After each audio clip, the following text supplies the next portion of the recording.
God. Now Jesus is going to go into what we call somewhat of his didache, or his teaching.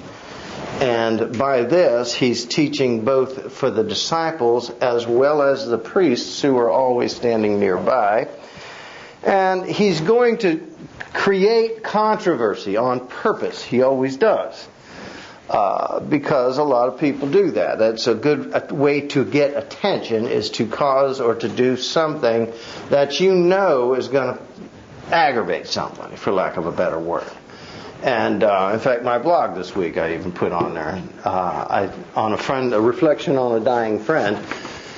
And it says down at the bottom, I said a lot of Jesus stuff, a lot of promise that, and I said, I know I'm going to aggravate somebody with this. Somebody's going to disagree, but again, you're talking about me and I don't really care. So read it for what it's worth, and that's what Jesus does. And, I'm a little stylistic after him in many things, in my preaching, in my exaggeration, and in my presentation. Now, chapter 7. After these things, Jesus, remember last week, he said, you got to eat my blood, you got to drink my blood and eat my body. That's where we're coming off of. And everybody left him. They said, well, I can't deal with this. Remember that, everybody? And he asked the disciples, are you going to leave me as well? And they said, well, where would we go? You have the words of life. So they decided to stay, but most of his people have abandoned him now. That's what just happened. Now he's going to go on from there. Now after these things, Jesus began to walk in Galilee, for he was unwilling to walk in Judea because the Jews there were seeking to kill him. Galilee's back up in the northern kingdom by the lake, Sea of Galilee. Judea down here, where Jerusalem is. However, the feast of the Jews came. The feast of the tabernacles was at hand. Remember, this was also one of the required feasts that you have to go to Jerusalem for. Now his brothers therefore said to Jesus, why don't we depart from here and go into Judea, that your disciples may behold your works which you are doing? For no one does anything in secret when he himself seeks to be known publicly. If you do these things, show yourself to the world. For I lost my place. Show yourself to the world. For not even his disciples or his brothers were believing in him. And Jesus therefore said to them, behold, my time is not yet at hand, but your time always presents opportunity. For the world cannot hate you, but it hates me, because I testify of its deeds, that they are evil. Go therefore yourselves up to the feast. For I do not go to this feast because my time has not yet fully come. We're still wrestling with that time issue. Now having said these things to him, he remained in Galilee. But when his brothers had gone up to the feast, then he himself also went up, but not publicly, as it were instead in secret. Now remember, Jesus said he wasn't going to go, and he went. Well, because he knew it was a required feast. He was not going to go against the word of his Father, who said, you got to go to this feast. The Jews therefore were seeking, remember I told you there's 3 required feasts and 3 optional feasts. Passover and the Feast of Tabernacles and Yom Kippur are the 3 required feasts. Every Jew must go to Jerusalem in order to fulfill that law of God. The other ones are just minor nothing ones. 12. Thank you. No, we're not at 12. 11. The Jews, therefore, were seeking him at the feast, and they were saying, where is he? And there was much grumbling amongst the multitudes concerning Jesus. Some was saying he was a good man. Others were saying, on the contrary, he leads the many people astray. Yet no one was speaking openly of Jesus because of fear of the Jews. But when it was now in the midst of the feast of Israel, Jesus went up into the temple, and he again began to teach. And the Jews therefore were marveling at what he was saying to themselves, how is this man become so learned, never himself having been educated? And Jesus therefore answered them and said, my teaching is not mine, but it is of he who sent me. If any man is willing to do his will, he shall know of the teaching, whether it is of God or whether I speak from my own volition. For he who speaks from himself seeks only his own glory, but he who is seeking the glory of the one who sent him, he will be found true, and there is no unrighteousness in him. Did not Moses give you the law, and yet none of you carry out the law? How is it you seek to kill me? The multitude answered, Behold, you have a demon. Who is it that seeks to kill you? And Jesus answered and said to them, I did one deed, and you all marvel. And on this account Moses has given you circumcision, but it is not because it is from Moses, but from the fathers instead. Now on the Sabbath you circumcise a man. If a man receives circumcision on the Sabbath, that the law of Moses may not be broken, you are angry with me because I made an entire man well on the Sabbath?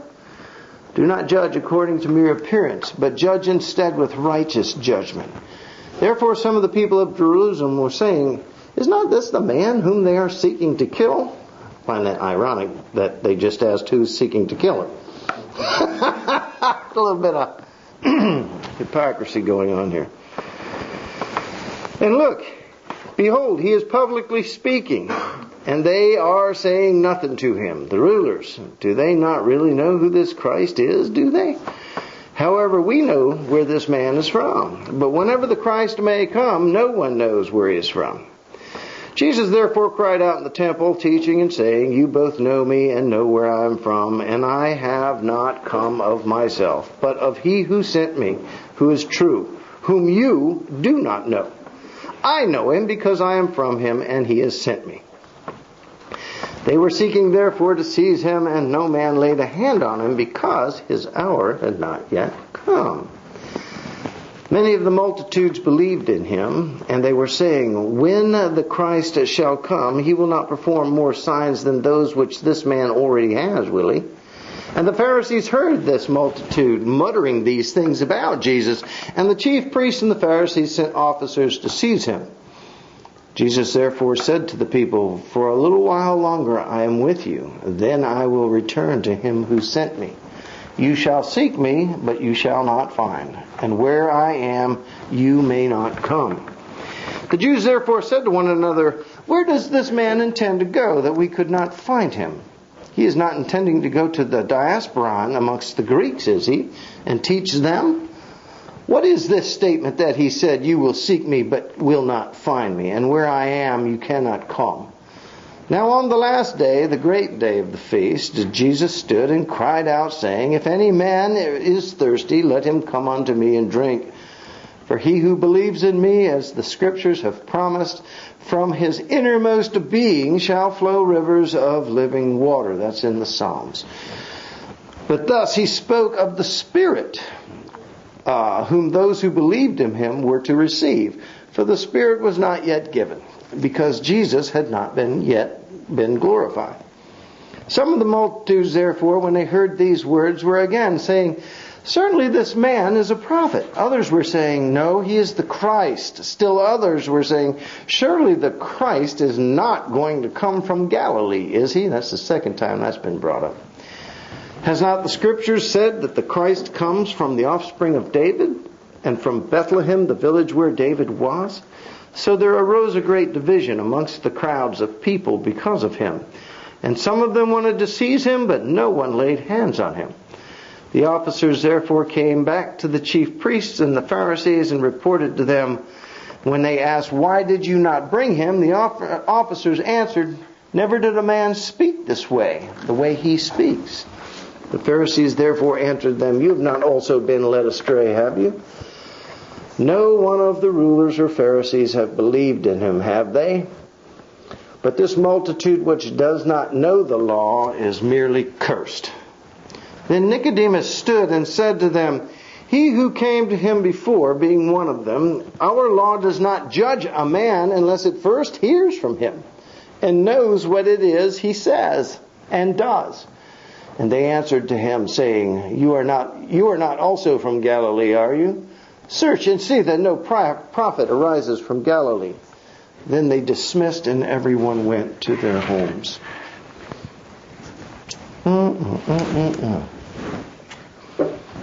What do you think Jesus is doing here?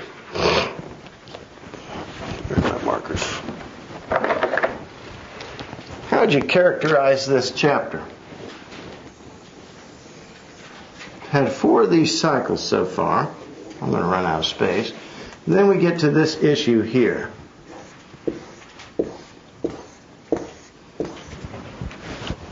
What do you think he's doing? And the stealthy leopard slinks away from the wild beast. What do you think Jesus is doing here?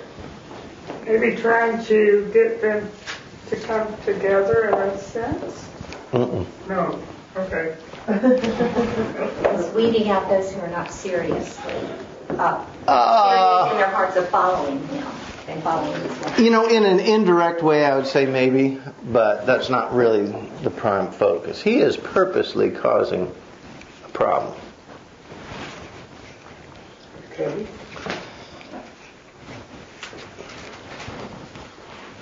You know, when people come into my office, and they do quite often, and they say, well, we need counseling, particularly marital counseling and stuff like this, I have a couple of rules. And the first rule is that everything is in confidence, so that you will not need to worry about what's being said, so that you can speak the truth. How do you feel? What do you think? And you don't have to hold anything back. The second thing is that you are to refer or counsel with no other. And they say, why? And this no other is very important. I mean, no moms, no dads, no family, no friends, no nothing. And do you know why I say that? Because I don't want to have to spend all my time trying to undo what they did. That is the biggest waste of time in the history of helping anyone. And it doesn't matter whether it's marital counseling or theological counseling or anything. And I often say my marital counseling comes strictly from the Scriptures, my theological counsel straight from the Scriptures. If ever Chandler tries to work in something, stop me on it, call me on it. Straight from the Scriptures. Let's let God oversee our sessions, and let's let God bring His advice to it. And let's try and make sense out of God's advice and how we can apply it to our life. If you go out and consult with family or friends, first of all, we have a breach of confidence. And we don't, because they're going to start asking questions. Well, why would you ask that? Why would you do this? Why would you do that? And the gossip mills start and the rumor mills start, and you've just destroyed any chance we have of being honest and even getting at the truth. You've just thrown it away. Secondly, they're going to always add it used to be 2 cents. Given inflation, it's about $25 now. They're going to add their $25 worth. And then I'm going to have to undo that before we can even get to identify the problem, which is the first thing.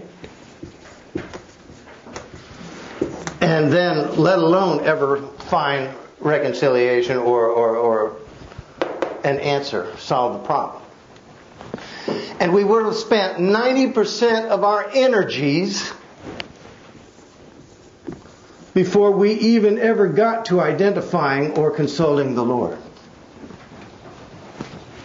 I.e., it's not worth it.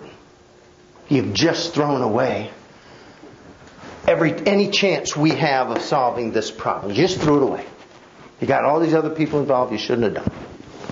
And they go, well, we're sorry, we'll come back. Well, it's too late. The damage has been done. You put too much salt in the soup, you can't unsalt it. Well, you could, but you destroyed the soup in doing it. You can't undo it. It's like eating the bread last week. You can't uneat it. You've already digested that. You've already got that influence in your mind, in your thinking.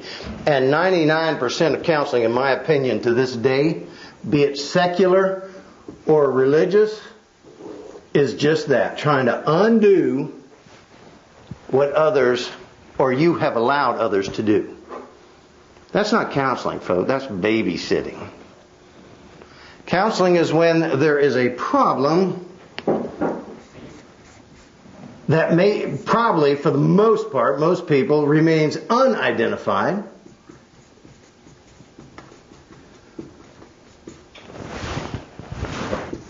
Yet, even though it's unidentified, it continues to influence behavior.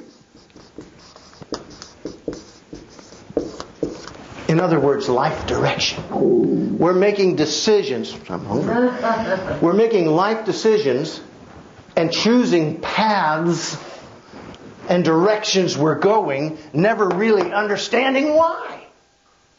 Advertisers use this all the time. They want you to think you smell funny. You know why? And they want you to think that not only do you smell funny, Cajun boy, but nobody else in this room does. Just you. You need my product. You know, get you a big old can of stink away.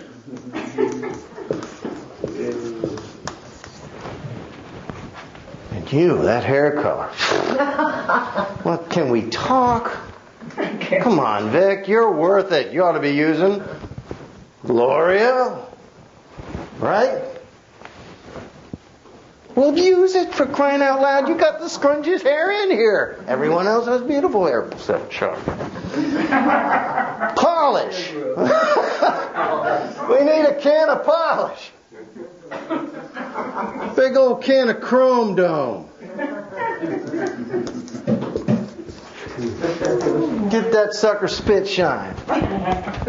Buff it out. I can get you to play on something you haven't even really thought about or even identified, but nevertheless, I can get you to buy stuff that you don't need, and if you really thought about it, don't want. Oh, Tom, that's not true. It happens every day. Billions and billions of dollars. And if you really sat down and said to yourself, you know, my hair's as good as anyone else's. And I don't stink any more than Vicky does. Because I sat next to her. You know? And if you really thought about it, 90% of the stuff we buy, we really don't need. Many of them are luxury purchases or point of sale. You know, that little candy bars you're going through the checkout. You don't need that. That's just going to make your butt bigger. Oh, can I say that on the camera? Delete that.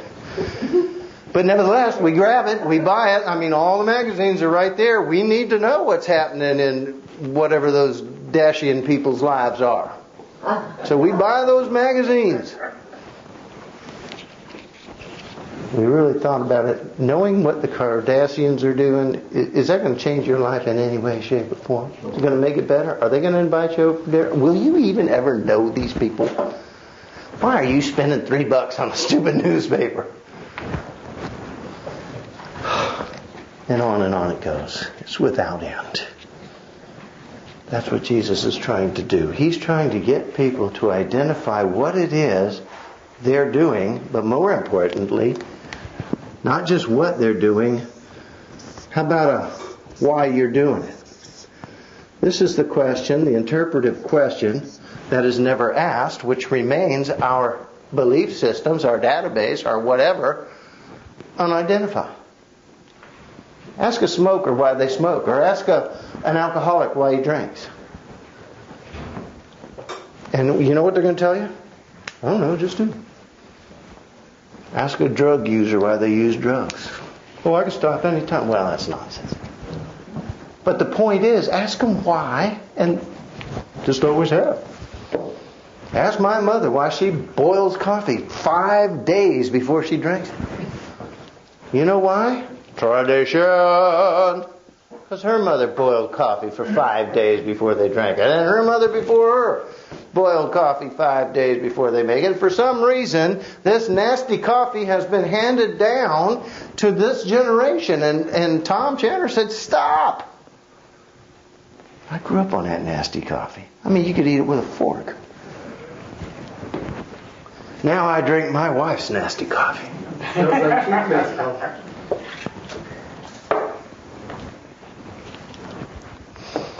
This is tradition. We do it in a physical sense. We do it in the spiritual sense. We do it in the psychological sense. We do it in the emotional sense. Over and over. This begets that, that begets that, that begets that. Jesus is saying, do you even know what, and more importantly, why you are doing what you're doing? What do you see? If you were to characterize this didache, is what we call it, it's kind of like a little classroom where he steps aside and says, let me make sense of everything I've told you thus far. And he does that by going into a multitude where he knows a variance of opinion exists, somewhat of an eclectic compilation of the world's stupid. And he asks, basically, a question. What are you doing? You don't know me. Oh, yes, we do. We're the priests. No, if you knew me, you'd know he who sent me, but you don't know he who sent me. You're circumcising on the Sabbath because of why? Well, that's the law of Moses. We've been doing that for 2,800 years. 2,800 years. So you can, for lack of a better word, whack his pee-pee on the Sabbath to fulfill a law of Moses, behaving accordingly with God, but I'm not allowed to heal a lame man on the Sabbath, making him whole. Now, if you need to be circumcised, that'd be okay. But I'm not allowed to heal a whole man to the glory of God on the Sabbath. Do you even know, not what you're doing, do you know why you're doing it? Well, we're doing the circumcision because we've always done it that way. This is the position of the priests. Tradition Tevi. Fiddler on the Roof. He was just on this week. One author explained tradition as being something we do for so long that we no longer remember why we do it. And God help anyone who would try and stop that.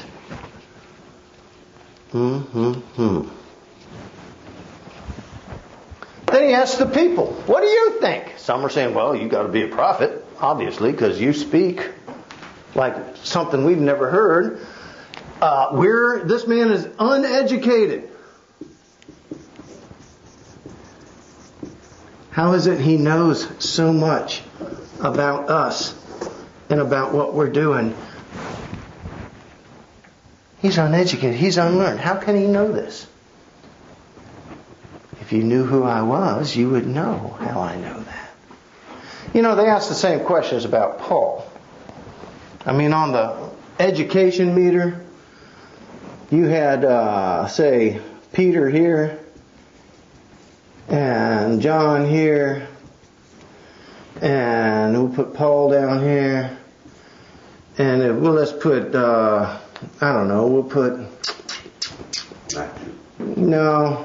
we'll put James over here. James was an Essene. I mean, on the education meter, how much they were really educated, James was probably way up here. You know, because he was an Essene. He was trained in the priesthood. And not in the nonsensical political priesthood, in the Essenes, the true spiritual priesthood. John had an really open heart, and he listened and absorbed every word Jesus said. I put him about up there. Peter was an idiot, but he got a couple of things right. Paul, if you were to put him on here, would go up to about the moon. And people ask, how does he, where did he come from? How does he know this? If these guys were the best in the world at the time, who taught him? Well, he tells us later that Jesus came to him in the desert, in the wilderness, and they spent another 3 years together. One-on-one, individual counseling, teaching. And people go, oh, that ain't true. Jesus didn't come to him in the Spirit, blah, blah, blah. Well, somebody taught him. And given who we had, our best, they certainly were in no position to bring this man to that level of education. But Paul also makes another claim. Part of that education is Jesus had to undo. Remember, Paul was a priest. He was a Pharisee of the Pharisees, the best of the best. Jesus came to Paul. I think Jesus had to walk with him 3 years saying, you're wrong, you're wrong, you're wrong. We're not doing it that way. God never intended for it to be that way. And Paul, more than anyone else, learned about this thing called grace versus law. Rules versus relationship. Or, let me say it better. Dead, lifeless religion versus a living fellowship. Paul learned that. You see the infancy of it in Galatians, the first letter he ever wrote. You see the masterpiece of Romans. The masterpiece of Romans. From G to R and everything in between. That was his outline. That was his doctrinal thesis. That was his masterpiece. And in between these two, in the 3.5 years, actually 9.5 years, of his ministry, planting churches and everything else he was doing, somehow, somewhere, Paul went from an enemy of Christ to the moon. Where did he get that from? Well, by his admission, it was Christ, and Christ had to first undo everything that the Pharisees had already got him to believe. Jesus gave us 4 concepts of the way he does things. The way God intended things to be done, not his own word. He said that numerous times. I don't speak my words. If I sought my own glory, what would I be? Well, I'd rise to the level of my incompetency.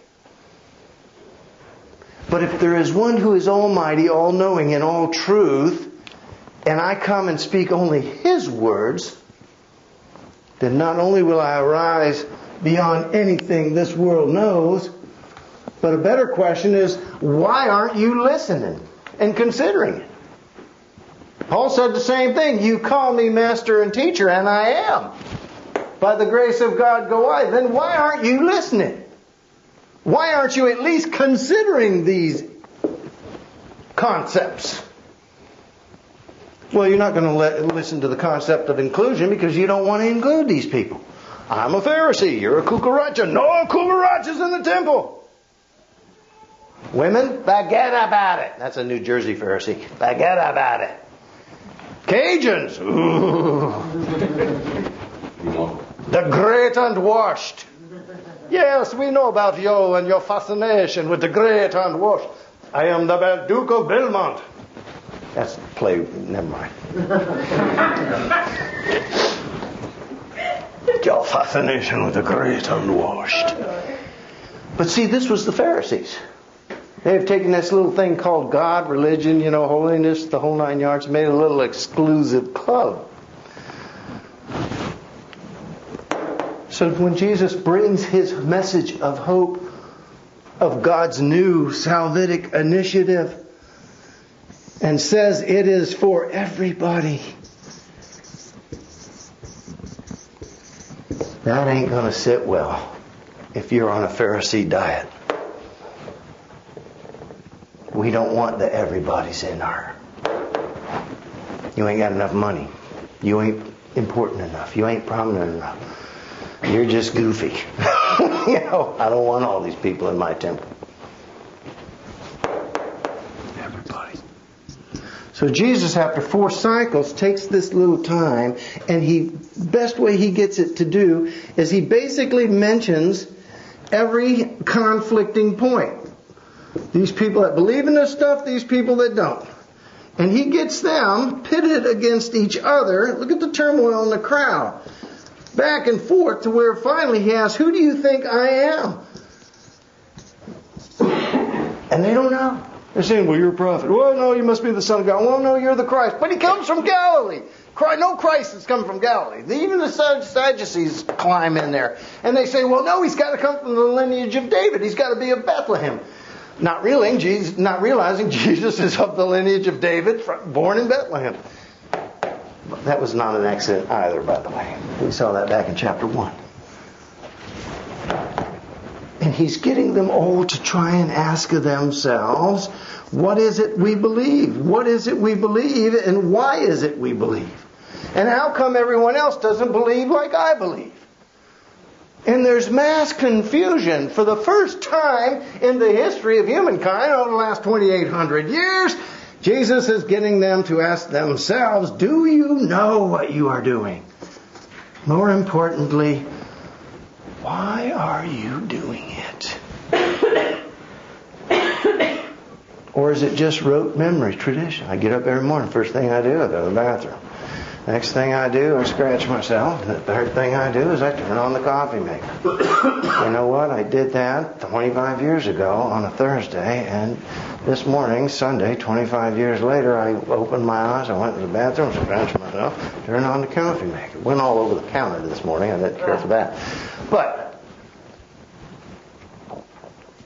what if somebody came along and said, why don't you make coffee first before you scratch yourself? Why don't you make coffee first before you go into the men's room? Why don't you... Well, I would have to ask myself, why, right? This is what Jesus is getting them to do. He is bringing up 6 opposing positions in a multitude of people he knows have governed their lives by action and behavior based on an unidentified database, never even having asked themselves, why do I believe like I believe? If you never ask yourself, am I believing correctly, you sure as heck won't consider an input of new data. I hear it all the time in modern churches. Oh, sorry, we never did it that way. We never do it that way. Well, why not? We just don't. We never think that. We never do this. We never do that. You know, I used to fill in for Audubon Park a couple of times. They had a crazy tradition down there at Christmas Eve, and I don't know if they still do it or not, but it was there when John and other guys were there, and I would fill in for them occasionally. And Kurt would fill in here, and I'd go down there, or vice versa. Anyway, and when I was gone, they would come up and fill up in here. But I did a Christmas Eve. We actually did our Christmas Eve there a couple of times before we had this building. But then one time we did it, and they had a very stark sanctuary. And then they did a service, a small service, which was kind of old-fashioned but nice. And he preached a little sermon and all that. And then toward the end of it, they would have what they called the hanging of the greens.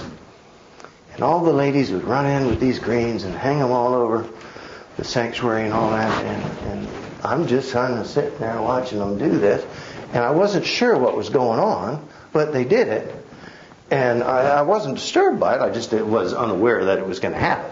So it happened. And afterwards I said, what did we just do? Well, we brought in the greens to glorify the sanctuary and make it festive for the coming of the King and Christ child and all this other nonsense.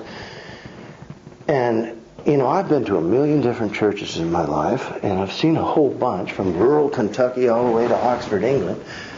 And I've asked myself, why do you do this? Not one of them could give me an answer. So when I came back to this church, I asked myself many times, why do we do this? You know, why is our program arranged the way it is? Not saying the program's good, bad, or indifferent. I'm just saying, why do we have it that way? Is there a reason for it?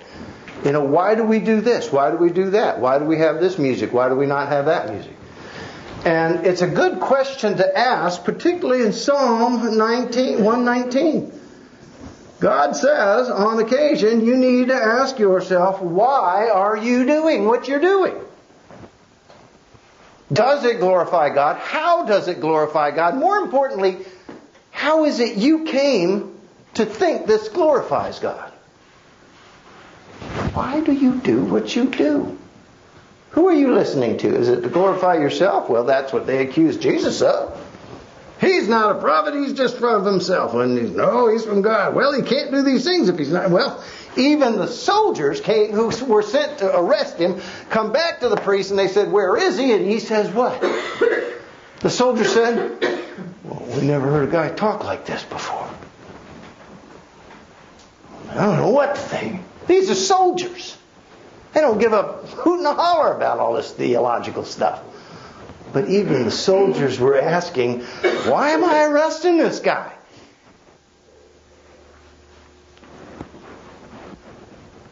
And immediately there stands a division for the first time in 2,800 years. A division in the Sadducees and the Pharisees and the Sanhedrin. Until Nicodemus stands up and says, wait a minute guys, hold it. Before we arrest anybody, crucify anybody, our law tells us we must hear this man. We must debate this man. We must consider what he is saying and see if it's unlawful before we make any arrests or judgment or condemnation. Of course, immediately in a self-defense mood, that's what everybody does when you're criticized or you are made to question what the hell you're doing.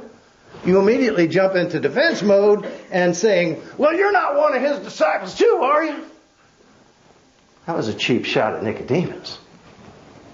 Nicodemus was just quoting their own law. We need to hear this man before we make... You're already sending judgment. You're already condemning him to death. And you're sending soldiers to get him. And at best, what you've heard from him is hearsay. Third, fourth, fifth-handed. Our law says we hear from him first-handed. And we consider and we debate and we investigate. And we haven't done this. That's all Nicodemus said, and immediately tried to get them to ask why they're doing what they're doing. And immediately they go into self-defense mode. Not me! You must be one of them. Not one of them stood there and said, well, maybe Nicodemus has got a point. Not one of them did that.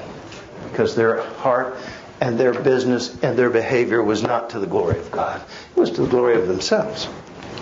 Their own power, their own position, their own look at me. They've had it for some time. They enjoy it. They've made life, career decisions on it. And they have begat that behavior for probably the last 2,800 years. Never bother to ask why. Why are we seeking to kill this man? Why are we seeking to send soldiers? Maybe he does speak the word of God, the word of truth. He said it 3 times in this chapter. You don't hear it because you don't want to hear it. You don't consider it because you don't even ask yourself why you're doing what you're doing. You just assume. Don't assume anything. So in between these cycles, we're going to start another cycle next chapter. In between these cycles, Jesus stops just for a minute, like he did at the Last Supper, and you'll see that in John later. But that's private with his own disciples. When he washes their feet and dare ask a question, do you know what I just did? Do you know why I did it? Have you even considered it? Obviously, Peter did not understand. Well, wash my hands, my face, my whole body. He said, that's not necessary, Peter. That's not necessary. You're failing to understand. In essence, this chapter is just that. Do you know what we've done so far? Any idea? Now, it's during the Festival of the Tabernacles, which was kind of a joyful kind of festival anyway. I don't think Jesus was trying to cause trouble. I mean, that's how the Pharisees would see it. I think he was just trying to reach a bunch of people from different parts of the country, different belief systems, different things, all walking blindly, never asking themselves, why do I do what I do? What am I doing? Why am I doing it? And is it bringing any glory or living faithfully to the glory of God? Well, obviously, there's a whole bunch of rights and a whole bunch of wrongs. Or else there's a whole bunch of wrongs and a whole bunch of wrongs. Something's not right here because there's no unity whatsoever. What's the first thing God says in His Word that when the Spirit comes, what happens? Unity. 2 things happen at every Pentecost. Every Pentecost. There's 5. Well, possibly 6, but one's not detailed, but well. But there's 5 Pentecosts. In every case, the Word of God is made known. Not the Word of man, not the word of rule or regulation. The Word of God is made known, after which, when the Spirit came, there was a great sense of unity. One mind, same heart, same mind, one body. There was no division. If there's division, you got a problem. You got a problem. And if you got a problem here, I guarantee you the true Word is not being considered or listened to or even cared about at that. Because here now it's just who wins. It's not who's right, who's most right. That's relative righteousness. That's why I say you can look righteous as long as you got 15 nastier relatives under you.